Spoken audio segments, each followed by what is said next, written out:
Out of the worst things, you can create great things. And many of our projects are based on telling stories about things that really need to be made better. A lot of our projects are based on things that happen to people. That we had hard stuff happen. We've turned a lot of them into creative endeavors. Welcome to our world-renowned podcast, Invest in Her. I'm your host, Catherine Gray. I'm a TEDx and keynote speaker and author.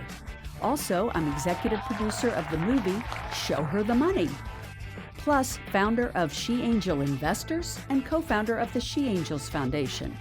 Our weekly show features interviews with powerhouse women founders, funders, and change makers that are sure to inspire you. Let's go.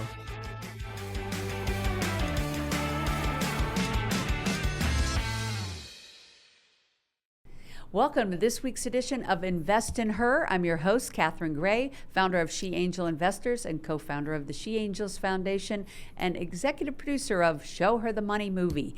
And today I have on a special guest. She is an award-winning film and TV producer, a best-selling author. She's a journalist in England, Kenya, and the U.S. Please welcome to the show, Kathy Eldon. Hi, Kathy. How are you? Long awaited. I'm so excited, and I wish I were sitting right there with you. Me too. And really, one of the biggest things we're going to talk about today is this foundation that you've created called Creative Visions, a nonprofit that is helping to support creatives. I mean, we need that, right? Oh, I think we're all creative, but we need the storytellers. If Yes. we don't have anybody telling us how we can get to a better place or what's wrong, not much is going to happen. So yeah, we're critical. Yes, absolutely. You've had such an incredible career, like I said, in film and TV producing and journalism all around the world. You've written 17 books. I want to mention the most recent one, I understand, is called Hope Rising. Is that right? The most recent one is called Boundless, which is based on Hope Rising. There And you believe go. it or not, we did our own imprint for it, but it's picked up by a Macmillan imprint, and it will be coming out in June of next year. So it's not available at this very moment in time, but it is really, I'm beyond excited about it because it's emerging out of the fires that we've just been enduring. And Oh my all gosh, the I new- can't believe new you're lessons. saying that because I Oh, am working yeah. on a film called The Parable of the Ashes about all the fires that we've been having here. Well, particularly this film is about Altadena. But yes, all these fires we're having here in California, it's horrific. And so Boundless is about that? Well, Boundless is a book that was first percolated during COVID. And I think for the first time in my life, I was quiet enough to maybe listen inside and hear that kind of guidance that we can all get if we're just shut up and listen. And I call it my noisy spirits. I see it as a coterie, a connective of disembodied entities who are helping to guide me to a better place. And you can call it your muse or God or source or Yeah. intuition, whatever you want to call it. And you obviously operate on that and using it very, very well, I think. I think But everybody I gets a download for our purpose on the planet, and you're living yours in full capacity. Well, I'm just getting going, but thank you. I love that. Me too. No, I really feel that, don't you? I mean, I think we've never been more capable of doing the things that we're here for, and I've never been more excited about, my sleeves are generally rolled up.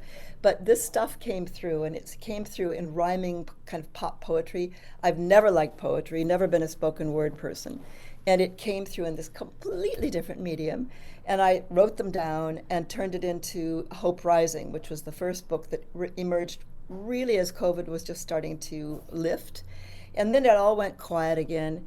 And then just as the world got crazier and crazier, more and more stuff came through. And then with the fires, I was evacuated for 6 months in a beautiful place in Manhattan Beach, a basement though. And I just kind of went into myself thinking about the world and how are we going to get to a better place. So Boundless is really having a boundless perspective, vision of what we can do with our world. And then it's how do we get there? I love that. I can't wait to read that. And Hope Rising, I saw, had some special people presenting in that book, Julian Lennon, Marianne Williamson, who I love. So that sounds like an amazing book as well. It was the basis for all of it. It's a sweet book, but this latest one I think is much more important. And thank you for even reminding me of Hope Rising. I'm always like, what's the next project? And I think that's probably the 17 way books, with you. hello. Whatever. They're all many of them are based on hard things that have happened. We did Angel Catcher after my son was murdered in Somalia.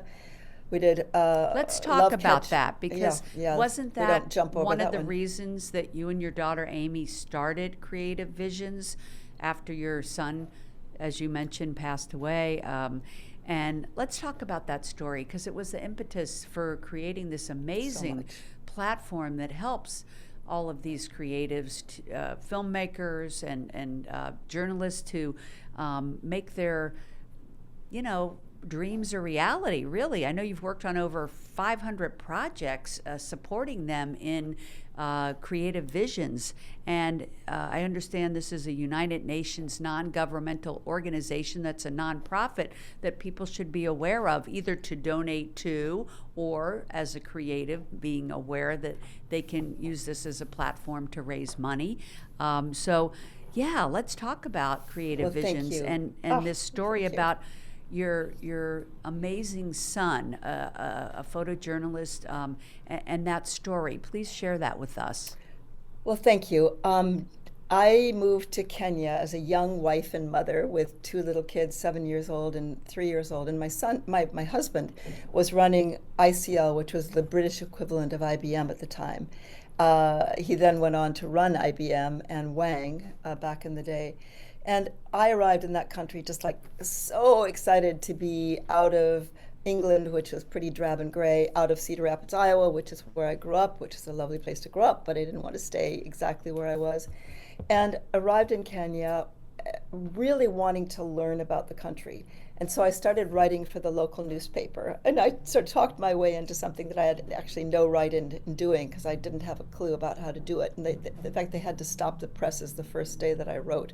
But they very kindly let me come back because I made a mistake. But I wrote about fascinating people, entrepreneurial people, social entrepreneurs, regular entrepreneurs, who were really trying to make things happen with very, very few resources. My son Dan was captivated by what I was doing and would come along on my reporting. Over time, he became a photojournalist for Reuters news agency. He was the youngest person they'd ever had. He was 21 years old when he discovered a terrible famine in Somalia. So he could have left at that point and gone back to UCLA, which, many people would have advised.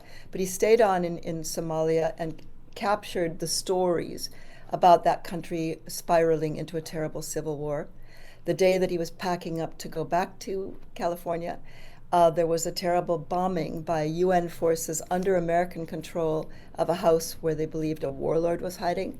Warlord wasn't there. And in the bombing of that villa, 200 people were wounded and 80 people were killed. The people were so enraged that after they begged the journalists to come to cover the story, they killed 4 journalists, beaten, stoned, and shot. What a devastating story. Well, it really, for me as a lover of Africa and understanding why they were so enraged, it became very complicated in the whole journey to forgiveness, shall I say, because I'm a big believer in forgiveness as a vehicle, not even for the other person at all, it's really for yourself to not go through life burdened by those emotions. But that took me a little bit of time. But out of it came an absolute dedication to telling the stories about journalists at risk. And we did a film called Dying to Tell the Story. We did exhibits of Dan's art. He was a journalist, but he was also a journal keeper. And he had about 20 journals that we discovered after he had been killed that have been made into 4 books, 3 documentaries, and a feature film based on this 22-year-old kid who captured the world as he saw it. Wow, what a beautiful tribute to the time he had here on Earth. Yeah. Noisy spirit. And so, I know you're an award-winning film and TV producer, and many of your own docs, like this one you just mentioned, have been on Netflix and CNN and so forth. So tell us some that we might want to watch. What is the name of this one about your son? Yeah, the one that I would recommend is most accessible right now is called The Journey is the Destination. And it was made over, oh my gosh, it took us such a long time filmmaking is hard anyway, even when you're working with the most talented people. I know. It took us, you know, my dear, you know. It took me 23 years to make The Journey is the Destination. Wow. And we did it with Kwaku Mandela, Nelson Mandela's grandson, came on board, and I said, Kwaku, you know Dan is white, right? Because he had studied Dan in school when he was 16. And he said, yeah, of course I know. He said, I want to show that being African has nothing to do with the color of your skin. And he's truly his grandfather's, he's very much a follower of his grandfather's philosophy, who, if you remember, in South Africa, created what he called the Rainbow Nation, or tried very hard to create a Rainbow Nation, that everybody had an opportunity to contribute. So we made the film. I'd love you all to see it. It's easily available on Amazon.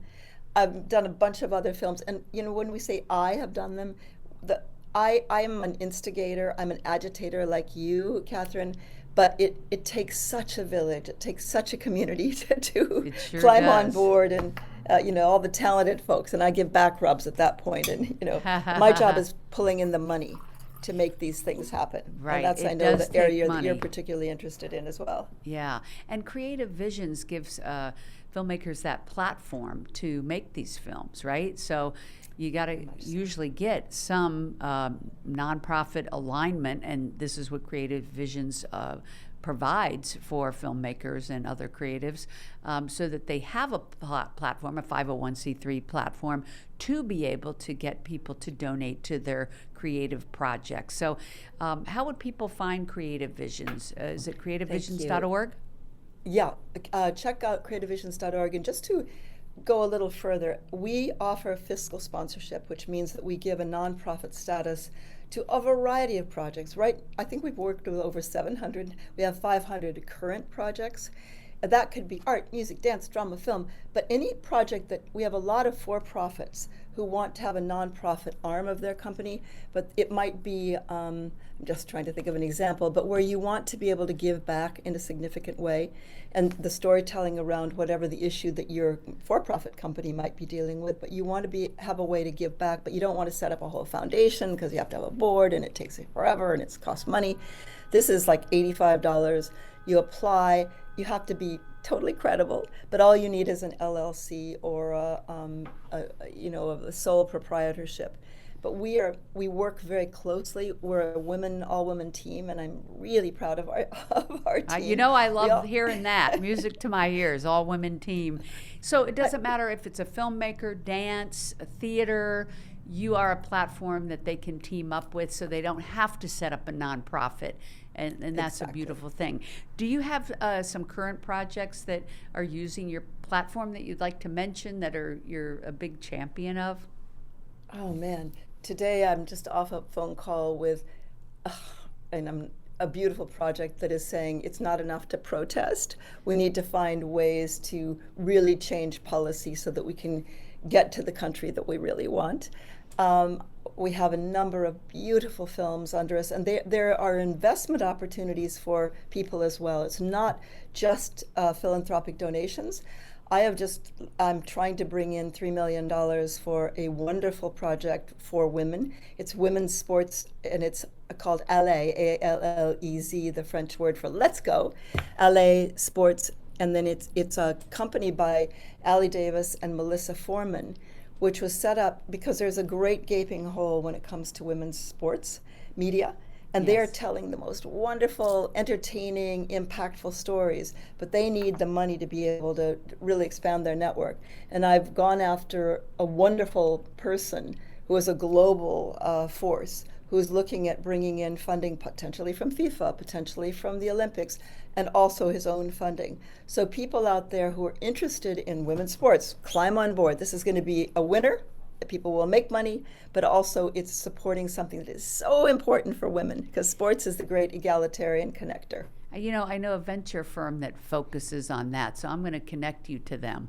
Please do. Yeah. This is one I've been working with them for 4 years, and the deck is just completed. They have the proof of concept. They've done it all. It's bloody good. I Anybody love you'd that. recommend, we'd And love to meet. women's sports is one of the hottest genres right now. They are, blowing up.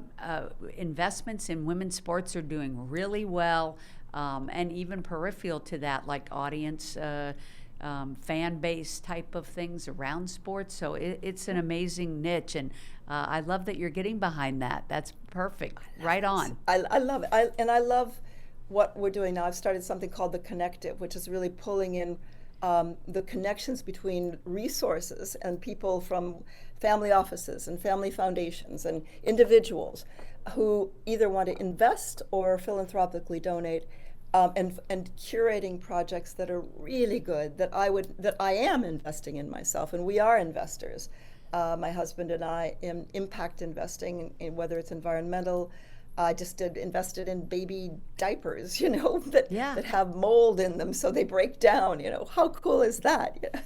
Yes, so many great innovations out there, and it's so many women creating innovations that aren't getting that funding, and that's what I always try to put on people's radar, is how overlooked all these incredible women's innovations are. Who better than a woman to create a product like you just mentioned, like for babies, like anything in women's health care, really anything. It could be for the environment or otherwise, but why would we leave all that brain power on the side? There's such great opportunity. Women do tend to be more successful when given funding, so why wouldn't we be getting behind women innovators? It's such a great opportunity. I think sometimes people don't know how, but I'm glad you and I have platforms out there to let them know what innovations are out there they could be investing in, right? Well, and I'm invested in something called the Pulse Fund, which is Tenzin Seldon, a woman who is doing it incredibly well for all of us. But it's investment opportunities around projects or companies that are going to benefit the world, so that we have a chance for my grandchildren. I have 8 grandchildren. I'm so concerned about their future, but I don't want to wring my hands. I want to do something. And I can do a lot with our foundation, but I can do also with money. I can invest in things that are going to make a better future. And through women, which I do love. Yes, and 100%, we're on the same page. And with this biggest transfer of wealth in history to women, we have to get the word out there to women that they need to look at these alternative type of investment opportunities to build their wealth, and more importantly, to make an impact. And these opportunities are out there, and they just need to be able to understand how to connect with them, which is why Creative Visions exist, She Angel Investors exist, our movie Show Her the Money exists. It's all of these resources for them to educate themselves on stepping outside of just, public stocks, savings, bonds, and coming over here to alternative investment opportunities that are really the most important to their legacy, right? So I love that you said that word, legacy. My passion, one of my most important passion project right now is something called Harper's Yellow Goggles. And it's a true story. It's based on a true story. But I have been working now for 4 years, because it takes forever, but with an animation company in Australia, to bring alive this story. And it's with a Nana and a little 6-year-old grandchild who is dedicated to her screens. She really doesn't want to go out. She just wants her iPad. Doesn't want to go out. And it's so much fun to invest. And I've had to raise $225,000. I still have to raise another 100. But it's so wonderful. And the women investors are all founder women who have climbed on board, all care about the future of kids and the challenges of anxiety. If anybody's interested in that, I cannot tell you how much fun it is. And I just got off the phone with the composer today, and with my head of animation now for me, used to run animation at Mattel. Just a phenomenal woman who did Harriet the Spy with Henson Brothers. But that's the kind of thing you can get involved with, or with Oscar-nominated films that are also under Creative Visions. Have fun with your money as well. So check out creativevisions.org creativevisions.org and see what it is you want to get behind. especially, sometimes people aren't a creator themselves, but they want to get behind people who are because they care about the arts. We all know it's the arts that shape culture. And, I would say it's film and television and theater that impact what the future is going to look like and impacts our society. So the messaging that we're creating in these creative outlets is so important. So I just love the work that you're doing. And one other thing I love that you're doing, I was reading about your it's called Rock Your Word that you've launched into schools. It's on a discovery education platform that reaches 44 million youth. And tell me about that. I know you're reaching. Oh, thank you. It's grown. I'm going to get whoever is your briefing person, or my briefing person, to update the briefing. We were chosen by the Bezos Family Foundation, based on Rock Your World, as the best in the world around creative expression and youth empowerment. Wow. They gave us a $6.5 million grant that we have taken over their what's called Students Rebuild. And it's amazing, and we have, so many kids around the planet, and we're able to give away $1 million a year to projects and that are important, again, for the world. Right now, this year, our issue is protect our planet. Last year, it was really about identity. This year, it's protect our planet. So kids around the world, we anticipate over 100,000 creative expressions coming in to us while we are giving away that $1 million, thanks to the Bezos Family Foundation.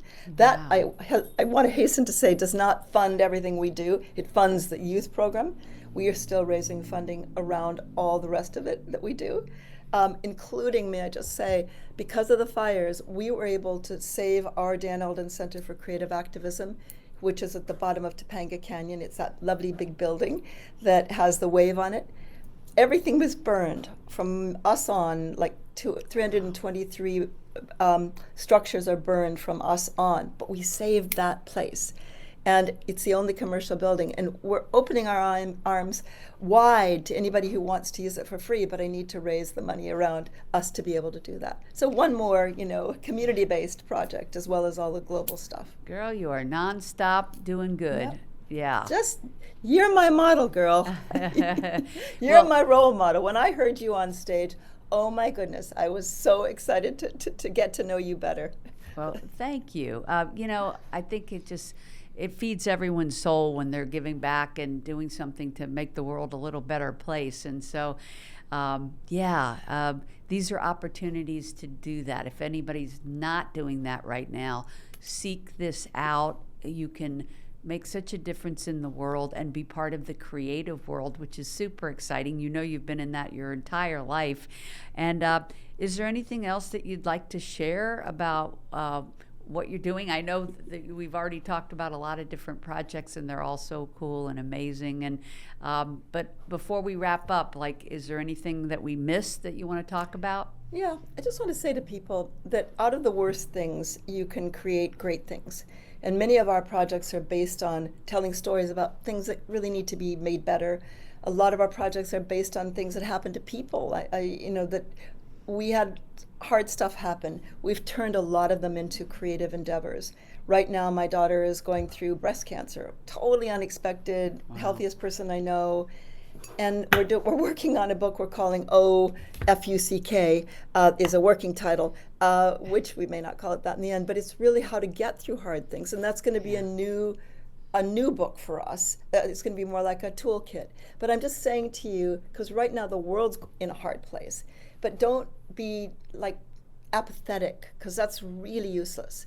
You just want to do what you can with what you have where you are. And if you have money, find good places to invest it. If you don't, use that creative spark you have to do something really just good in the world around you. You don't have to go to Somalia and start a foundation, for goodness sakes. But just, do what you can with what you have where you are. That's Teddy Roosevelt. That's love all. That. And it's so true with all the turmoil happening in the world right now.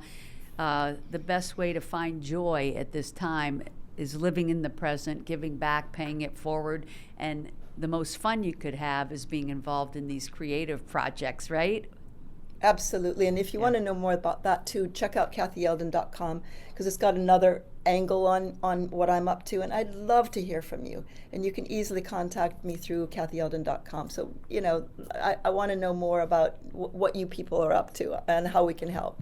I love that. And I'm going to spell it for them, for those that are just listening. It is Kathy with the K and Eldon, Eldon. So check out kathyeldon.com and check out creativevisions.org. You can donate to them, or, like she said, invest in projects that they're involved with in the arts. Thanks so much for coming on today. Everybody knows you can find me on LinkedIn, Catherine with a C, Gray with an A, SheAngelInvestors.com, as well as our ShowHerTheMoneyMovie.com. So happy to have you on today, Kathy. I've been looking forward to this. And everybody, thank you for taking the time to tune in. Take a step today, reach out and start getting involved in creative projects. It will feed your soul and be part of your legacy. Thanks, everybody. Make it a great week.